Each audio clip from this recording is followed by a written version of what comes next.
Okay, today is December 19th, 2012. I'm now doing the Capricorn new moon. That'll happen on January 11th, 2012. I'm sorry, 2013 at 2:45 p.m. Charlotte, North Carolina. Now, Capricorn is the sign that rules the 10th house, and it's about you putting a plan, making a structure, sticking with it, making things happen on the physical plane. Capricorn likes rules. They like to be in charge. They like systems. They like structures. It's where we kind of on the physical plane make things happen here on Earth. Because this new moon is going to happen at 21 degrees.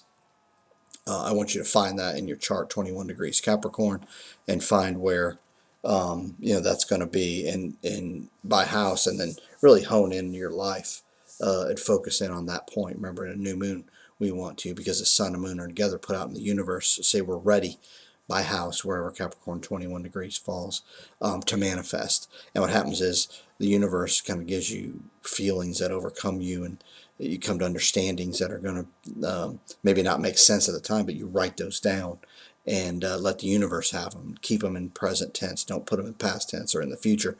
Put them in the now, as if you're already doing it, and you'll be amazed at what happens as we move forward.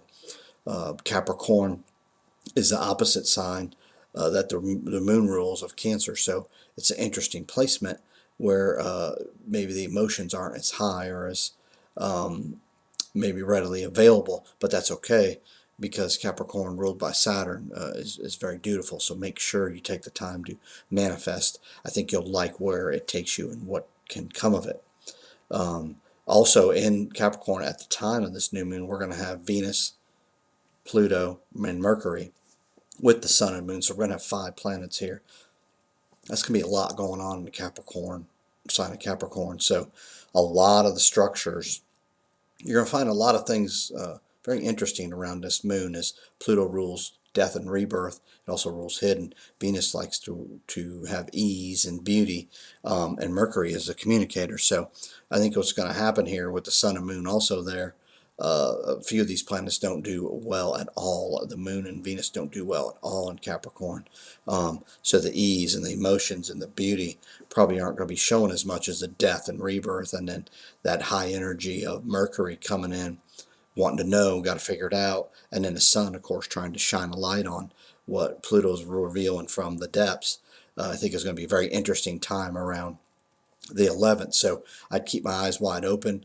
There will be a lot that happens here, and there's going to be a lot that happens here that's will appear one way and is going to end up another. So watch as these powers to be and these structures that have been in place that Pluto are destroying and have been destroying, watch as they start to they get revealed to another level, another layer.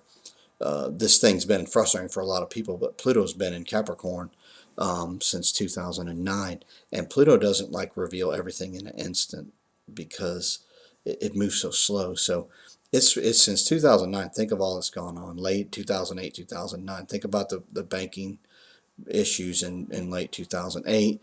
Think about what's happened in 2009 and 2010, 2011, 2012. Think of all you've learned. Think of where you were back in 07 and 08. Think of where you are now. Think of what you know. Think of how you look and study and figure things out. That's Pluto helping you. Last time Pluto transited Capricorn was 1760 to 1777. Think of what happened during that period, and how the individual rose up to make a difference. We got to take that to another level. It's not just about revolution. I'm not real big on violence, because I think that gets, that leads to violence, or sometimes I think it just never leads to anything good. But think about what they went through, and think about 1760 Pluto got there, and the revolution didn't start really till the early 1770s. So it was 10, 11 years. We're getting close to that time where people are going to rise up. They can't take it anymore. It's not hopeless. It's never hopeless with Pluto. Pluto likes to make you think it is, but it's not. Pluto is where we, against all odds, rise up and make a difference. And we're going to do that. We're going to start doing that here this month. I think this moon is going to be a tremendous time. I've been looking for Pluto to get to 10 degrees of Capricorn. I think that's where we're going to start putting a plan and laying a foundation for where we're going to take all this. Now, what we got to do is we can't do what happened back in 1760 to 1777, because we didn't like finish the powers to be off. We didn't run them out. We didn't change system.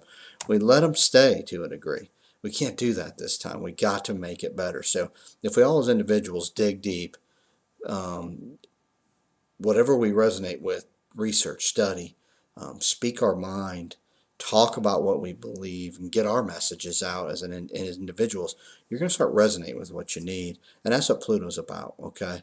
It's where things, whether they seemed hopeless and desolate and there may not be any opportunity, Pluto shows that life can begin anew. And that's what we're getting ready to do here. Things are, not in order. They're not right. We can't have this debt. We can't leave it to other generations. Pluto's not going to let us do that.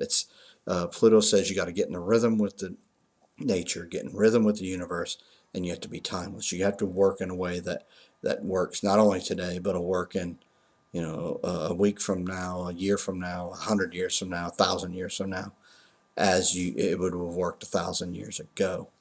So know that that's what we're working on, and so think about that in your life. What really matters? What is deep within you?